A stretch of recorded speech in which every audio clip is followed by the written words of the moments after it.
Many of you are already familiar with my theory that more views equals better quality. Today we're going to put that to the test again. We're going to visit the most viral restaurants in the New York City Chinatown, taste the food, and rate them 1 through 10. So to start our research, we open TikTok search bar and type in New York City Chinatown food. Filter it by like count and just do exactly what the top video says. Based on personal experience, usually the most liked video always comes from the dumbest influencer.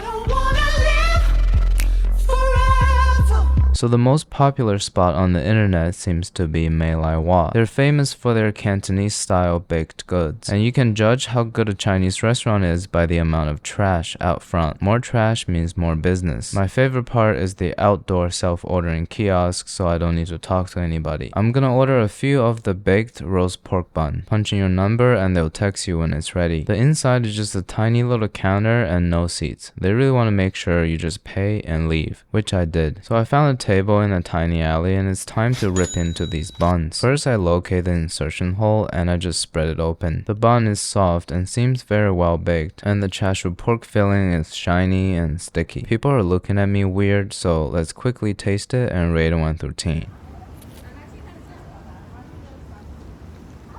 The pork filling is sweet and savory. It has the perfect balance between fatty and lean, which all enclosed very well by the soft baked bun. My only complaint is that once you start chewing, the texture of the bun becomes kinda doughy. But overall, 9 out of 10. Very worth the trip. And this alley that I'm sitting at is super artistic. Take a look.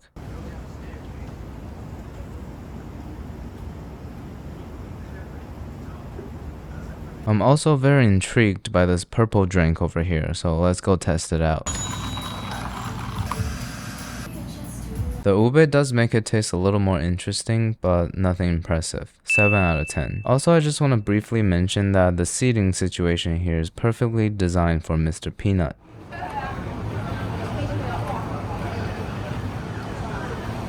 This place, Super Taste, is the most TikTok famous noodle shop in the entire city. Pretty much every food creator made a video about it, including the dumbest one. It's always a bad sign when you walk into a Chinese restaurant with 0 Chinese people around. The power of social media. They're famous for their dumplings and noodles, but I don't like dumplings that much, so I'm gonna go with 2 noodles. The hot sesame and the dandan noodle. What I'm seeing here gives me strong faith in the sanitation of this kitchen. Once you place your order, you just sit at your table and wait to be called. Everything you may need will be on the table, including this mysterious Chinese sauce with stuff floating on top. So we're gonna start with the dry hot sesame noodle, because you always gotta work your way up to moisture. It's nice that they give you the noodles and sauce separately so it doesn't clump up together.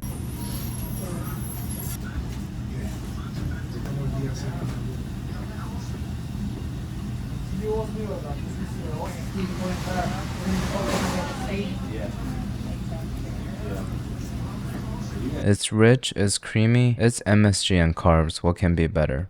That's right, mysterious Chinese sauce. Alright, this hot sesame, I'll give it an 8.8 out of 10. Let's move on to the dandan noodles. Now, you might have noticed that there are people sitting across from me. Yes, there are these 2 Cantonese ladies that I never met in my life comfortably sat across from me on my table. And there are plenty of unoccupied tables in this restaurant. When I said hi, they kinda ignored me. I guess I didn't say it loud enough. And they mumbled something in Cantonese that by the tone of it sounded a lot like a curse word. Want them to love me. Alright, let's rate this noodle real quick and I'll leave ASAP.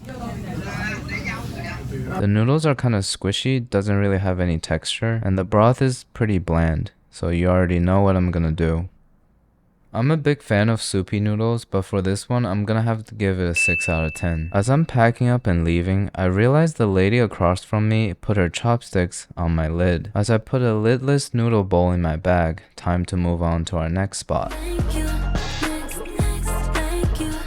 So the decision of coming here is based on this video. Here's everything I ate in New York City's Chinatown. So my first stop was Wafang number 1. I got the roast duck and barbecue pork. I waited over an hour for this. This barbecue pork looks amazing, so I arrived at Wafang number 1, only to find out that they shut down because they have no gas. Man, can't anything go right in my life? I almost want to find the owners and ask them, why don't you just roast them over applewood? Low and slow.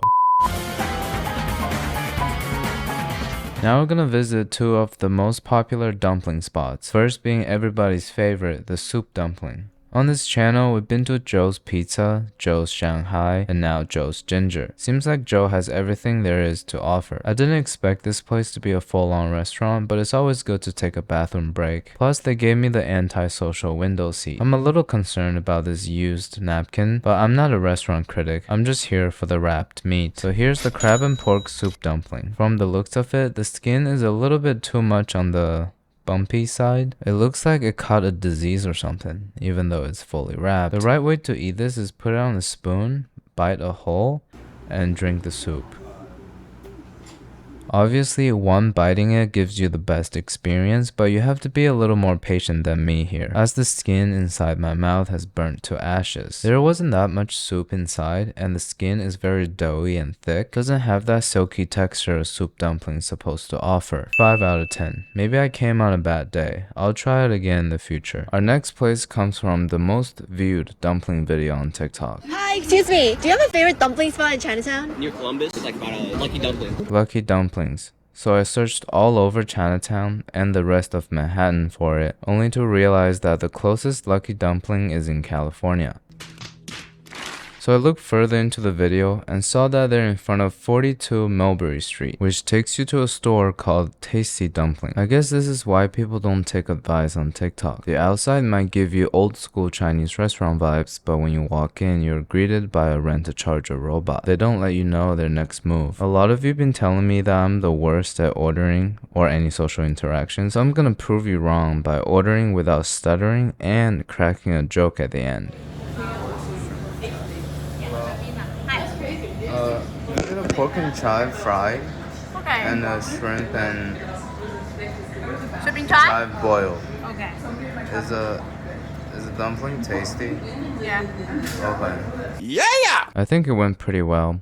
Rate the interaction 1 through 10 in the comment section. So at the counter, you have their house-made chili oil, and all the dumplings are fried and boiled over there. Family-run restaurants are the best. Once I got my dumplings, I'm pleased to see MCS again, so we're gonna have to drizzle that a lot. The dumpling looks very well wrapped and the color is pretty beautiful. And the house-made chili oil just makes it even more glistening than before. The meat is juicy and the wrapper is extremely thin. Combined with the flavorful chili oil, it basically hits all the spots. 9 out of 10. Time to try the boiled one.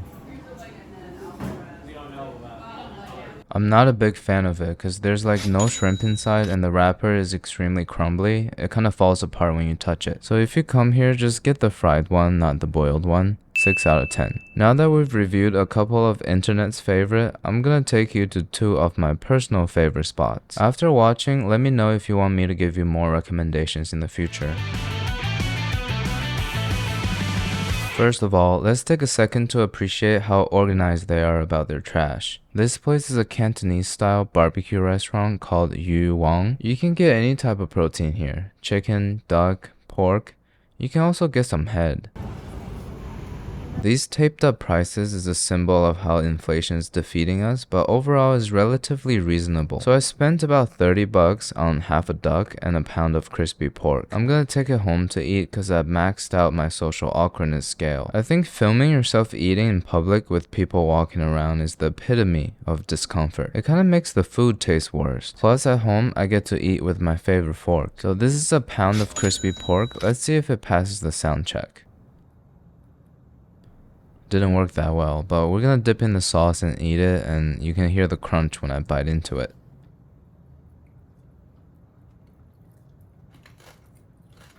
It's just what you expect, tender, flavorful, and crispy. I think the sauce is a little bit unnecessary. I don't know what it is, but it kind of looks like sewage water. And at this point, I realized the sewage water is actually meant for the duck. So Cantonese BBQ uses a method called lacquer roasting. It's when you brush the skin of the protein with a malt sugar mixture and then roasting it in an enclosed clay oven with wood fire. The result is this beautifully colored crispy skin with the fat almost completely rendered out. And as you can see here, the meat also remains extremely tender and juicy. Overall, I'm giving this place a 9.1 out of 10. Keep in mind the score is a little bit biased. Now I hope you still have room for dessert because we're visiting my favorite shaved ice shop. Shut it down, like pink and Here we are at our last and final spot. My day of public embarrassment is about to come to an end. It's a tiny place on the edge of Chinatown called the Little One, which is also the name of my peak. As you can see, the inside is very nicely decorated with limited seating. Their branding is very cute and wholesome. They even have merch. Oh, I also have merch. You should go check it out. Their main attraction are these shaved ice. I ordered the matcha one and the peach one, which is vegan. They have a couple other things too, like the matcha banana pudding and this roasted tea tiramisu, or I call it the roasted tea tiramisu.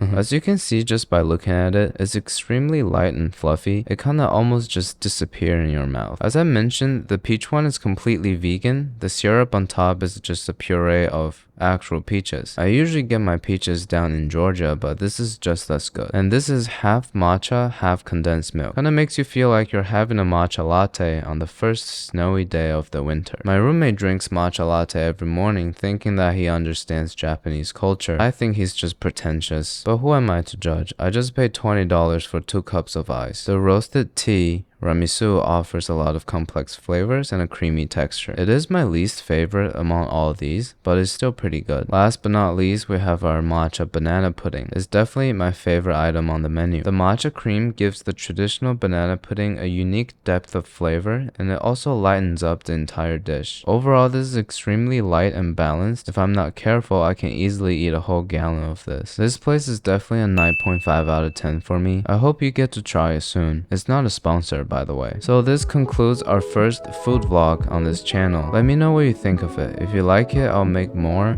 and if you don't like it, I'll be sad and make more. Alright, thank you.